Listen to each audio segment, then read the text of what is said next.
Hi everyone, P block elements कर रहे थे हम लोग ग्रुप 13 और लास्ट लेक्चर में जो है ग्रुप 13 एलिमेंट्स के जो ऑक्साइड्स और हाइड्रोक्साइड्स थे उनके प्रॉपर्टीज़ को काफ़ी डिटेल में स्टडी करा था हमने। बेसिक नेचर वगैरह जो है सबको देखे थे काफ़ी डिटेल में।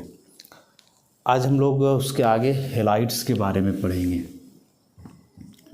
हेलाइड्स में भी उतना ही कहानी है, उतना ही रहस्य छुपा हुआ है जितना कि हाइड्रोक्साइड और ऑक्साइड्स में था। तो हेलाइड्स ऑफ ग्रुप 13 एलिमेंट्स।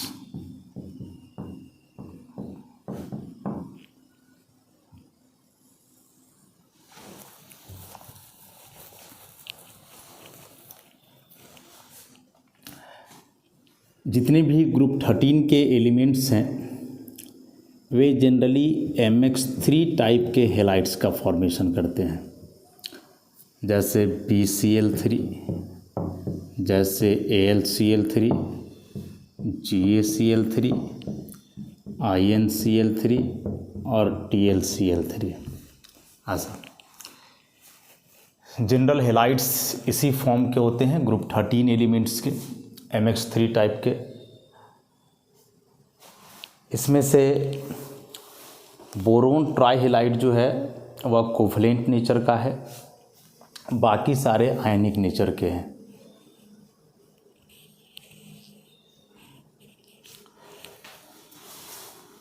ये मेनली आयनिक नेचर के हो जाएंगे। This one is covalent. तो क्या रीज़न है कि यह कोवलेंट और बाकी आयनिक हैं? तो बेसिक सा रीज़न इसमें यह है कि बोरोन और chlorine both are non metals, both have high electronegativity 2.0 3.0। Electronegativity difference देखोगे तो 1.0 आएगा, जो कि लेस देन है 1.7 से। और यदि इलेक्ट्रोनेगेटिविटी डिफरेंस 1.7 से कम होता है तो उसमें कोवलेंट होता है। हाँ, हालांकि पोलर कोवलेंट बॉन्ड होगा, लेकिन है तो पोलर कोवलेंट बॉन्ड। दूसरा रीज़न हम लोग दे सकते हैं कि बोरोन को यदि यहाँ हम लोग एक आयनिक तौर पे देखें B++, तो इस ग्रुप में जितने भी आयंस बन रहे हैं वैसे करके, चाहे Al++ हो, Ga++ हो, उन सबों में या जो B++ है ये होगा स्मॉलेस्ट साइज का। ये क्या होगा? स्मॉलेस्ट साइज का होगा। और स्मॉलेस्ट साइज का है तो इसका जो पोलराइजिंग पावर होगा वह बहुत ज़्यादा होगा।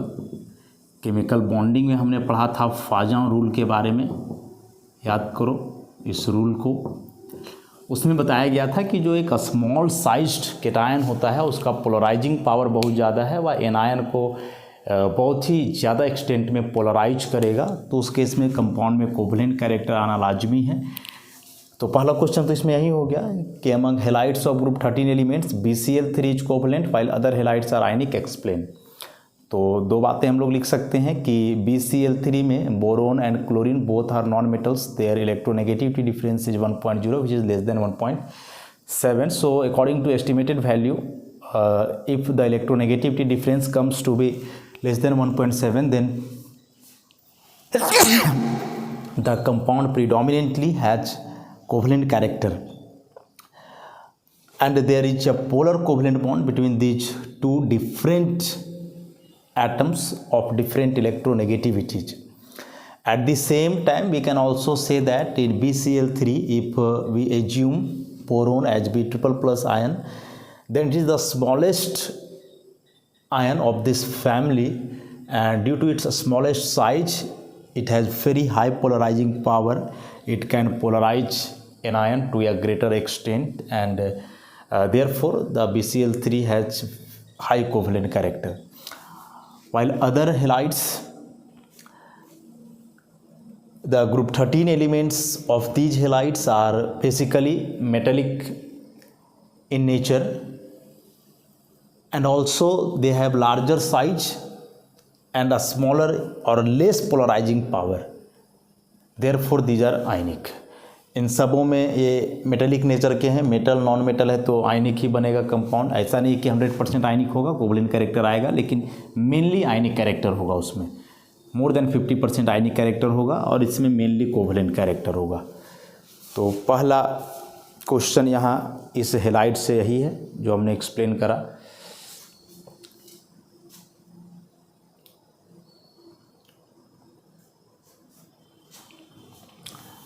अब उसमें से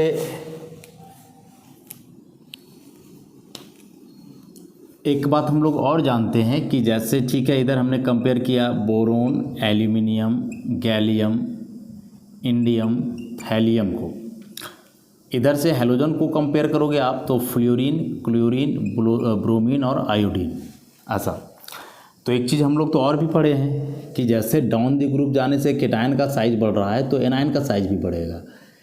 केटायन का साइज बढ़ने से कोवलेंट कैरेक्टर घटता है। जो कोवलेंट कैरेक्टर है वह इन्वर्सली प्रोपोर्शनल होता है साइज ऑफ केटायन का, लेकिन डायरेक्टली प्रोपोर्शनल होता है साइज ऑफ एनायन का। एनायन के साइज का डायरेक्टली प्रोपोर्शनल है कोवलेंट कैरेक्टर, जबकि केटायन के साइज का इन्वर्सली प्रोपोर्शनल होता है। तो उस हिसाब से फ्लोरीन वाला की तुलना में ज़्यादा कोवलेंट होगा क्लोरीन का, इससे ज़्यादा कोवलेंट होगा ब्रोमीन वाला कंपाउंड और उससे ज़्यादा कोवलेंट होगा आयोडीन का।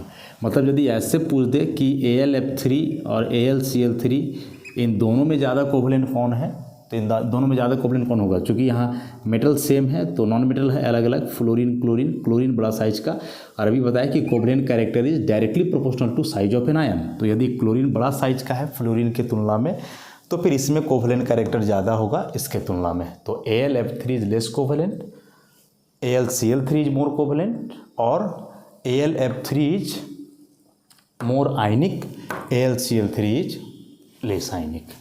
अच्छा, तो बेसिकली यहाँ फाजाओं रूल जो है एप्लीकेबल हो रहा है, केमिकल बॉन्डिंग का पूरा कंसेप्ट इसमें लगेगा। इस रूल में जो भी बातें हमने पढ़ी थी वहाँ उस हिसाब से। तो मोटा मोटी इतना सा बात याद रखेंगे हम लोग कि किसी भी कंपाउंड में कोवलेंट कैरेक्टर प्रोपोर्शनल है एनायन के साइज का, इन्वर्सली प्रोपोर्शनल है केटायन के साइज का, और चार्ज का डायरेक्टली प्रोपोर्शनल होता है, चाहे चार्ज किसी का भी हो, केटायन का या फिर एनायन का। तो उस हिसाब से एल्यूमिनियम का यदि फ्लोरीन के साथ हो तो वो ज़्यादा आयनिक होगा, क्लोरीन के साथ हेलाइड है तो थोड़ा कम आयनिक होगा, थोड़ा कम आयनिक होगा मतलब कोवलेंट ज़्यादा होगा। इन दोनों को तुलना करोगे तो BCl3 ज़्यादा कोवलेंट हुआ, लेकिन फिर इन दोनों को कंपेयर करोगे तो AlCl3 ज़्यादा कोवलेंट हो जाएगा। कंपैरिजन अलग अलग मोड में है, उस पर ध्यान दोगे।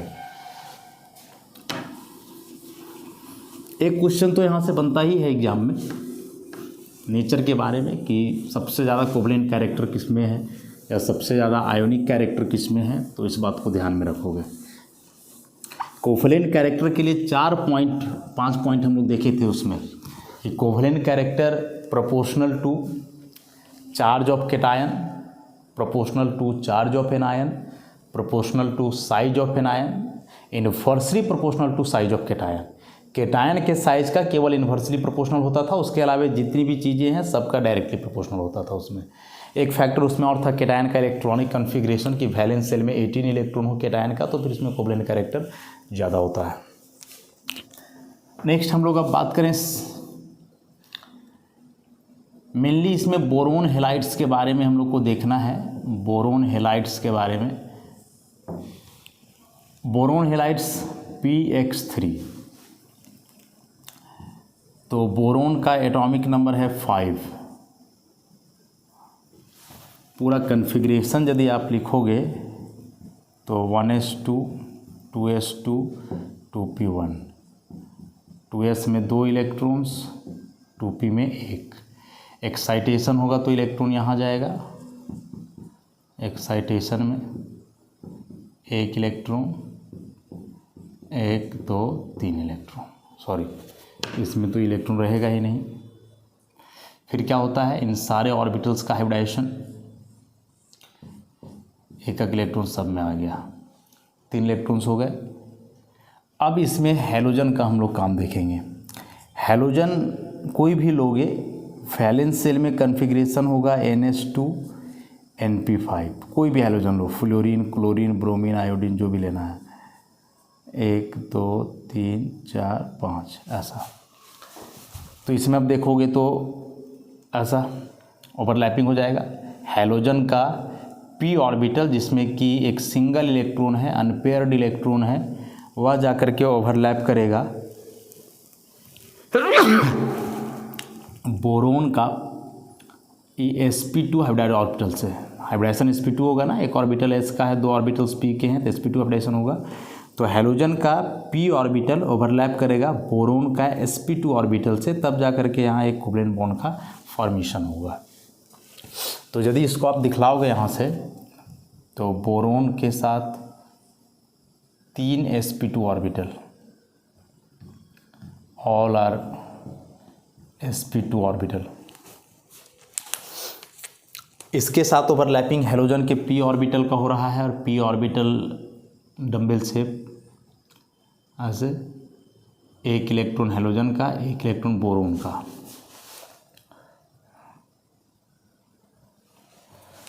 सब में एक एक इलेक्ट्रॉन दिखला देते हैं। यहाँ देख रहे हो ना, बोरोन का तीनों sp2 ऑर्बिटल में एक एक इलेक्ट्रॉन है, तो दिखला देंगे हम लोग। यहाँ से भी,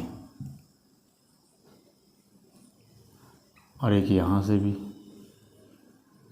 एक एक इलेक्ट्रॉन अब आ जाएगा इसका। तो यहाँ जो ओवरलैपिंग हो रहा है, इसमें हम लोग देख रहे हैं कि बोरोन का sp2 है, तो हैलोजन का p है, ए डाउन ओवरलैपिंग है, ऑब्वियसली सिग्मा बॉन्ड बनेगा। तो इस सिग्मा बॉन्ड का नाम हम लोग क्या लिख देंगे, sp2p सिग्मा बॉन्ड, ऐसा। अब ऐसे करके तो सबके साथ होगा, सबके साथ होगा मतलब कि बॉन्ड यहाँ बोरोन फ्लोरीन का हो सकता है, बॉन्ड बोरोन क्लोरीन का हो सकता है, और बोरोन ब्रोमीन का हो सकता है, बोरोन आयोडीन का हो सकता है। अब यदि स्ट्रेंथ की बात पूछे कि इनमें से मजबूत बॉन्ड कौन है, वीक बॉन्ड कौन है, तो बोरोन बोरोन सब में सेम है। डाउन दी ग्रुप जाने से एटम का साइज बढ़ता है, डाउन दी ग्रुप जाने से एटम का साइज बढ़ता है। यदि यहाँ आप फ्लोरीन लोगे तो 2p होगा, क्लोरीन लोगे 3p होगा, ब्रोमीन लोगे 4p होगा, आयोडीन लोगे 5p हो जाएगा। अब जैसे फ्लोरीन का 2p ऑर्बिटल बनाना हो तो इतना बड़ा यदि है, तो क्लोरीन का 3p उससे बड़ा होगा, इसका उससे बड़ा होगा, और आयोडीन का सबसे बड़ा होगा। क्वांटम नंबर बढ़ने से जो है ऑर्बिटल का साइज भी क्या होता है, बढ़ता है, इंक्रीज करता है। तो हैलोजन का जो p ऑर्बिटल ओवरलैप कर रहा है बोरोन का sp2 ऑर्बिटल से, तो उसमें से अलग अलग हैलोजन होंगे, तो ऑर्बिटल का शेप तो वही रहेगा डम्बेल, लेकिन साइज अलग अलग होगा कि 2p से बड़ा ऑर्बिटल हो जाएगा 3p का, 3p से बड़ा हो जाएगा 4p का, और इससे भी बड़ा हो जाएगा 5p। जबकि बोरोन का ऑर्बिटल तो सब जगह सेम है, बोरोन का ऑर्बिटल सब जगह सेम है। और बोरोन का ऑर्बिटल किसके साइज के लगभग बराबर होगा, तो 2p का, क्योंकि बोरोन के जो यहाँ ऑर्बिटल्स हैं सेकेंड सेल के हैं, तो बोरोन का जो sp2 ऑर्बिटल होगा इसी के कंपेरेबल होगा, ऐसे इसी के कंपेरेबल होगा, इसी के जैसा होगा। इसी के जैसा मतलब जो साइज होगा वह 2p ऑर्बिटल के आसपास होगा। अब जरा खुद इसको देखना चाहो, समझना चाहो, तो अपने से देखो और देख करके ज़रा बतलाओ कि बोरोन के 2p ऑर्बिटल का बेटर ओवरलैपिंग, या बोरोन का 2p नहीं sp2, बोरोन का sp2 ऑर्बिटल का बेटर ओवरलैपिंग किस में हो रहा है, किस में उसका ओवरलैपिंग ठीक है, किस में ओवरलैपिंग मैक्सिमम हो रहा है। तो साफ साफ हम लोग को दिख रहा है कि बोरोन का जो sp2 ऑर्बिटल है उसका बढ़िया से ओवरलैपिंग हो पा रहा है फ्लोरीन का 2p ऑर्बिटल से, और रीजन उसका क्या है, दोनों का कंपेरेबल साइज, दोनों का एक समान साइज, एक जैसा साइज। लेकिन नीचे यदि देखोगे तो इसका 3p ऑर्बिटल इतना बड़ा है, बोरोन का छोटा है, बढ़िया से ओवरलैपिंग नहीं हुआ। ब्रोमीन का इतना बड़ा हो गया और बड़ा, बोरोन का तो उतना ही रहा, आयोडीन का तो और भी बड़ा हो गया, बोरोन का उतना ही रहा। तो हम लोग जानते हैं कि एक कोवलेंट बॉन्ड का जो स्ट्रेंथ है, एक कोवलेंट बॉन्ड का जो मजबूती है, वह निर्भर करता है ऑर्बिटल के ओवरलैपिंग पावर पे, ऑर्बिटल्स के एक्सटेंट ऑफ ओवरलैपिंग पे, कि ऑर्बिटल्स कितने अच्छे से ओवरलैप कर पा रहे हैं। तो उस हिसाब से यहाँ बोरोन फ्लोरीन का जो बॉन्ड होगा वो सबसे मजबूत होगा। एक तो ओवरलैपिंग बहुत तरीके से हो रहा है, अच्छा मैक्सिमम ओवरलैपिंग हो रहा है। दूसरा, फ्लोरीन का साइज छोटा है, ऑर्बिटल का साइज छोटा है, तो यहाँ बॉन्ड भी छोटा बनेगा। इसमें एक तो ओवरलैपिंग भी पूरा नहीं हो पा रहा है। कहाँ पूरा हो रहा है? इसका ऑर्बिटल इतना सा है जबकि इसका तो लोब इतना चौड़ा है। तो ई वाला पोर्शन में ऐसे ओवरलैपिंग होता तब बोलते बेटर ओवरलैपिंग। देखो ऐसे पूरा इसका लोब को ऑक्यूपाई करता तब। तो एक तो ओवरलैपिंग भी कम हो रहा है और साइज भी बड़ा है, तो इसके चलते जो यहाँ बॉन्ड बनेगा थोड़ा लंबा बनेगा, इससे यहाँ और भी लंबा बनेगा, यहाँ और भी लंबा बनेगा। और हम लोग जानते हैं कि एक बॉन्ड जितना लंबा होता है, जितना बड़ा होता है, वह बॉन्ड उतना ही वीक, उतना ही कमज़ोर बॉन्ड माना जाता है। तो उस हिसाब से सबसे वीक बॉन्ड बोरोन आयोडीन का, सबसे स्ट्रॉन्ग बॉन्ड बोरोन फ्लोरीन का। तो इस हिसाब से स्टेबिलिटी भी पूछ सकता है। तो स्टेबिलिटी यदि पूछेगा तो अब तो समझ गए कि BF3 is most stable, followed by BCl3, followed by BBr3 and the least stable one Bi3। यह होगा स्टेबिलिटी ऑर्डर इसका।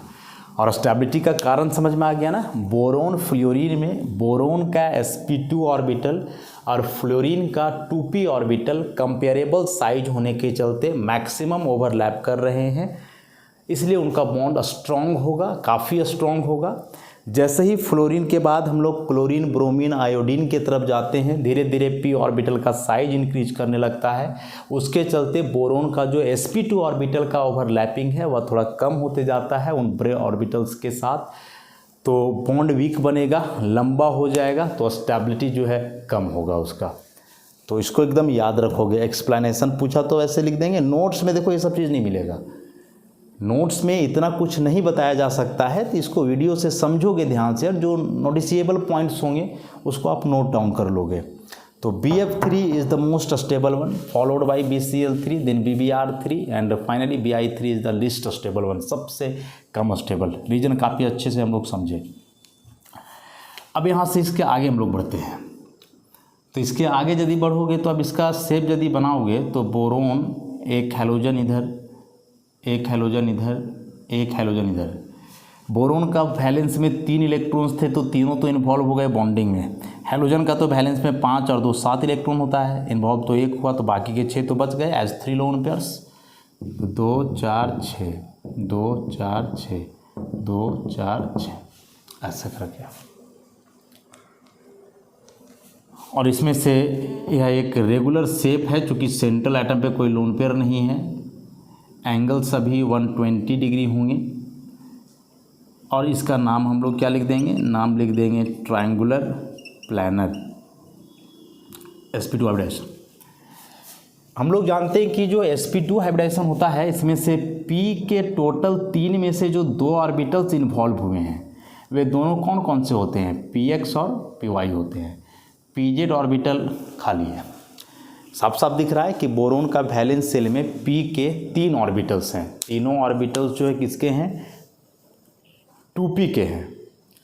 अब p के 3 ऑर्बिटल्स यदि वैलेंस शेल में हैं लेकिन हाइब्रिडाइजेशन में इन्वॉल्व हो रहे हैं मात्र 2, तो ये जो 2 इन्वॉल्व हुए दोनों कौन कौन हैं? px और py हैं। pz जो है खाली बच गया है। तो इसका मतलब कि इस ट्राइहेलाइड्स में बोरोन के पास एक खाली ऑर्बिटल बचेगा, और बचेगा वो कौन सा ऑर्बिटल है? pz ऑर्बिटल है। तो इस खाली ऑर्बिटल को आप ऐसे करके दिखलाओ, ऐसे। This one is 2pz orbital of boron atom. अभी खाली ऑर्बिटल के चलते देखोगे यहाँ क्या क्या कांड होगा। सो ये खाली ऑर्बिटल कितना इसके प्रॉपर्टी को, मतलब बोरोन ट्राइहेलाइड के प्रॉपर्टी को इधर उधर करेगा, वो आगे हम लोग देखेंगे। और ऑर्बिटल जहाँ भी ऐसे खाली रहेगा ना, तो भाई कोई नया चीज़ तो इसमें सीखने को मिलेगा ही, हमेशा याद रखोगे। कुछ नया प्रॉपर्टी आएगा कंपाउंड में, हैं, प्रॉपर्टी वैरी करेगा ऑर्बिटल के आधार पे, ऑर्बिटल का साइज के आधार पे। और अभी जो कंसेप्ट हम बतलाए, इस कंसेप्ट को तो आप बिल्कुल भी नहीं भूलोगे, बहुत यूज होगा अभी इसका इसमें, और हमेशा इस बात को याद रखोगे। ऑर्बिटल का ओवरलैपिंग एक्सटेंट कैसे बॉन्ड स्ट्रेंथ को डिटरमाइन करता है, उसको साइज बना करके सब ऑर्बिटल का दिखलाए। ओवरलैपिंग सामने में देख रहे हो कि कैसे कैसे क्या हो रहा है, उस हिसाब से स्टेबिलिटी। तो बोरोन ट्राइहेलाइड्स में बोरोन का sp2 hybridisation, triangular planar shape, boron के पास एक खाली एम्प्टी 2pz ऑर्बिटल जो कि इस xy प्लेन पे परपेंडिकुलर होगा।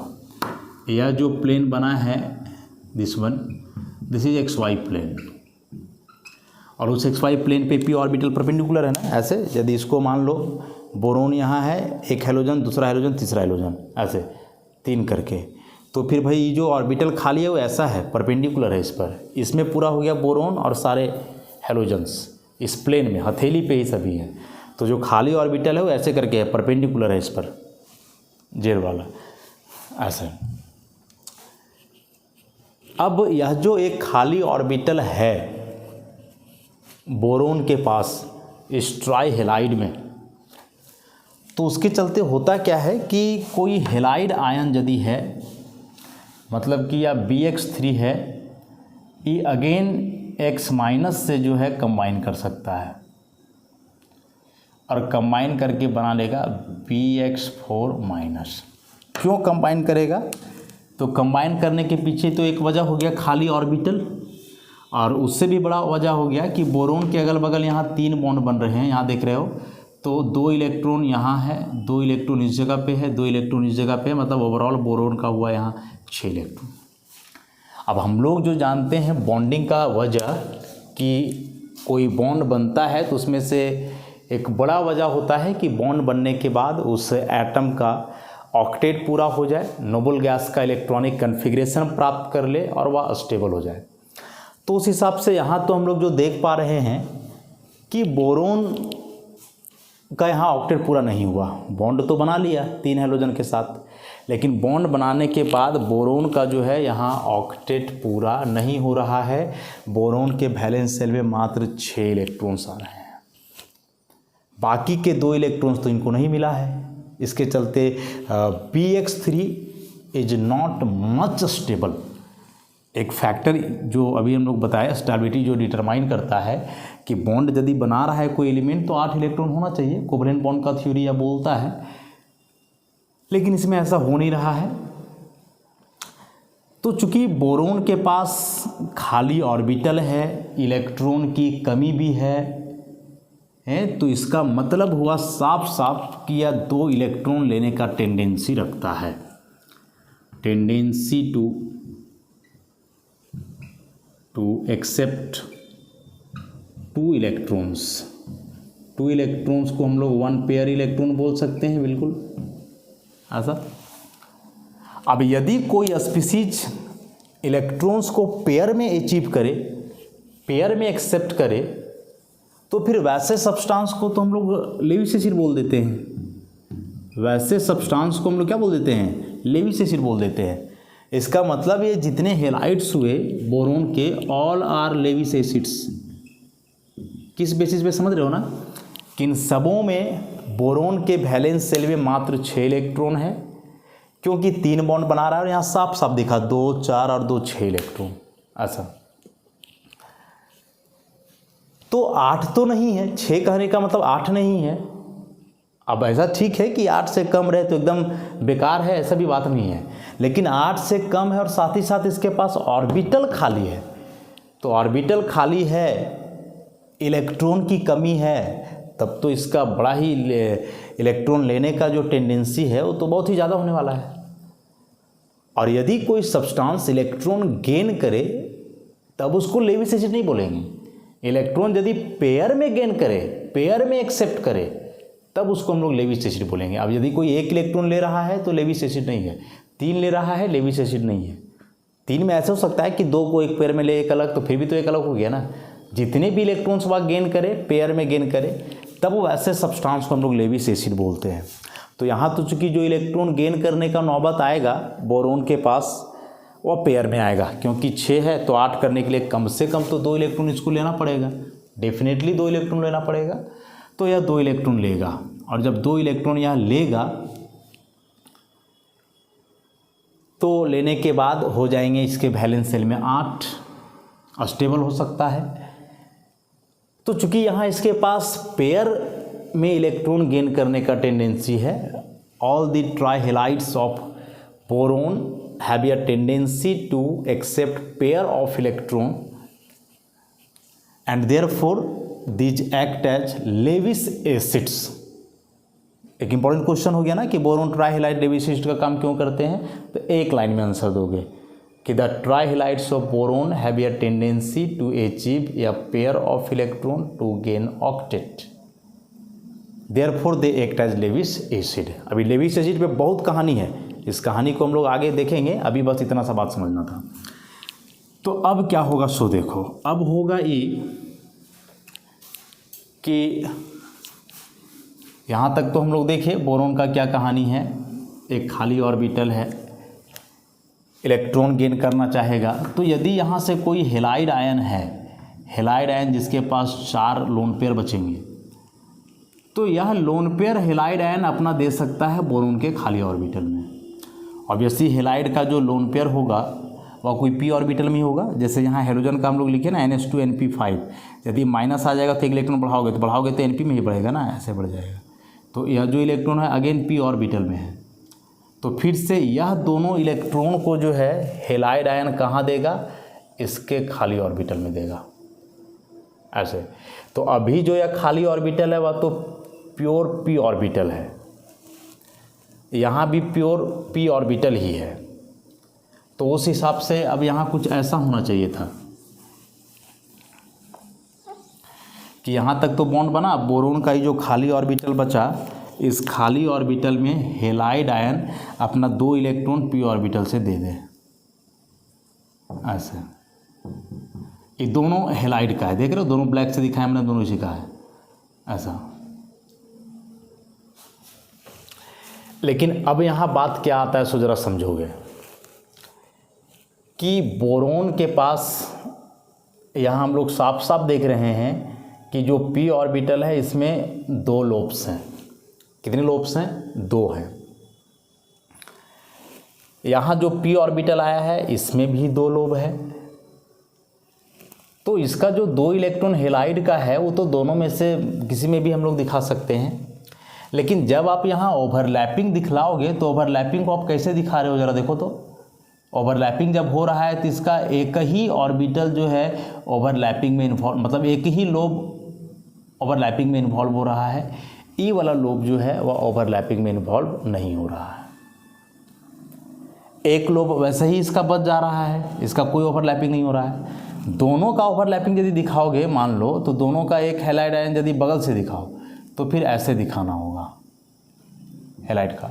तो ऐसे दिखाओगे तो फिर इस साइड वाइज ओवरलैपिंग हो जाएगा, और साइड वाइज हो जाएगा तो अगला बोरोन और हेलोजन के साथ जो बॉन्ड बनेगा वो पाई के टाइप का आ जाएगा। तो यहाँ तो गड़बड़ हो जा रहा है। अब बोरोन हेलोजन है तो यहाँ पाई बॉन्ड बनने का तो चांस अभी दिख नहीं रहा है। एक ही हेलोजन डायरेक्ट ओवरलैप कर रहा है तो बनेगा तो सिग्मा, पाई बनना नहीं चाहिए इसमें। तो यहाँ थोड़ा सा हम लोग असहज महसूस कर रहे हैं कि ऐसे ऑर्बिटल का ओवरलैपिंग नहीं होगा। तो ऐसे नहीं होगा कहने का मतलब कि बोरोन का या जो खाली वाला ऑर्बिटल पी है ना, ये डायरेक्ट इसके पी से ओवरलैप नहीं करेगा। तो होगा क्या कि यह जो ऑर्बिटल है वो भी हाइब्रिडाइज कर जाएगा। हाँ, ई जो है ई भी क्या करेगा, हाइब्रिडाइज कर जाएगा। और जब ई भी हाइब्रिडाइज कर जाएगा तो टोटल अब हो जाएंगे 4 ऑर्बिटल, हाइब्रिडाइजेशन हो जाएगा sp3। और अब इस चीज़ को हम लोग ऐसे दिखलाएंगे। जब sp3 हो जाएगा तो फिर ऐसे दिखलाओ, टेट्राहेड्रल फिर दिखेगा ना ऐसे। अभी sp3 का 3 में एक इलेक्ट्रॉन है ऐसा, चौथा बिल्कुल खाली है। इस सब के साथ हेलोजन मिलेगा ऐसे, एक इलेक्ट्रॉन देके इस तरह से मिलेगा सब में ऐसा। और इसके साथ जो खाली बचा, इसके साथ भाई दोनों इलेक्ट्रॉन तो हेलोजन ही देने वाला है, क्योंकि बोरोन के पास बचा ही नहीं है। तो यहाँ अभी जो हो जाएगा ना वो sp3p सिग्मा हो जाएगा, ये p और अभी क्या हो गया sp3। तो अंतर समझे कि यहाँ जब bx3 था तो यहाँ हाइब्रिडाइजेशन sp2 था, और हेलोजन का p तो sp2 और p बॉन्ड था, लेकिन यहाँ sp3p हो गया, मतलब चेंज कर गया ज्योमेट्री भी, ट्रायगोनल प्लानर से टेट्राहेड्रल बन गया। तो यह सारा काम हुआ वो बोरोन का इलेक्ट्रॉन लेने का जो टेंडेंसी था उसके चलते, खाली ऑर्बिटल जो बच गया यहाँ उस वजह से, और 8 इलेक्ट्रॉन से कम जो रहा उस वजह से। तो बोरोन के जो ट्राई हैलाइड्स हैं इलेक्ट्रॉन पेयर एक्सेप्ट कर सकते हैं अपने खाली वाले इस p ऑर्बिटल में, लेकिन जब उसमें इलेक्ट्रॉन जाएगा तो जाने के बाद इसका हाइब्रिडाइजेशन होगा, और हाइब्रिडाइजेशन जब होगा तो फिर ये टेट्राहेड्रल हो जाएंगे, मतलब BX4 माइनस फिर ऐसा दिखेगा, ऐसे दिखेगा। शुरू में ट्रायगोनल प्लानर था लेकिन X आने के बाद जो है इसका अरेंजमेंट इस तरह से हो जाएगा। ठीक है, तो यहाँ तक हम लोग समझ लिए कि बोरोन ट्राइहैलाइड्स लेविस एसिड कैसे होंगे।